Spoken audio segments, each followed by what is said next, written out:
Who identifies as a fast talker? Who identifies as a slow talker? Who identifies as in the middle? If the whole presentation is slow, we're going to fall asleep. If the whole presentation is fast, we are not going to understand it. If I did this whole presentation like this on the same note the whole time, this would get old and boring and I sound like ChatGPT, right?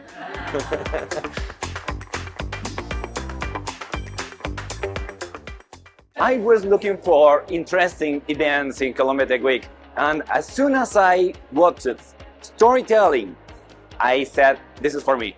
I love storytelling. You guys know my story. I'm an actor from New York. I learned as an actor and a director and a storyteller and how that translates to communication, pitching, presenting, networking. The first one I want to talk about is precision. The second one is presence. And then the last one is persuasion. This is the secret sauce. So I'm very grateful of what Chris did, how he showed us the 3-piece strategy, and I'm very sure that's going to help me raise more money with investors. Thank you, Chris. Communication, connection. It's all about that. And from my perspective, what you hear, what you're told is numbers, statistics, problem, solution, team. Yes, absolutely. And communication. I just did a presentation yesterday and I get nervous. So that's what I like to say right away is don't worry, right? This is a place to make mistakes and take risks and have fun. I want you to leave here and go, I love public speaking. He's like a rush of energy.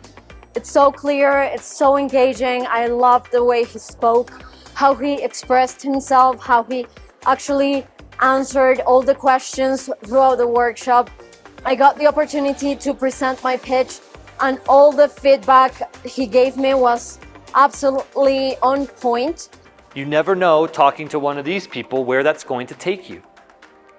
So what's the energy that you want to share? How do you want people to feel? That's the secret. Normally, I used to pitch like this, but after speaking with Chris, I completely understand that we need to make a difference. You need to do something with him. I mean, he rocks and he's gonna help you a lot in just 30 minutes or an hour. He's gonna help you a lot with your pitching. I love what I do. This is not what I thought I would doing with my life, but I love doing this. But what's my why? My why is to give you a space to stand in front of people you don't know, face your fears, and feel great about it, so that you can reconnect to why you're doing what you're doing.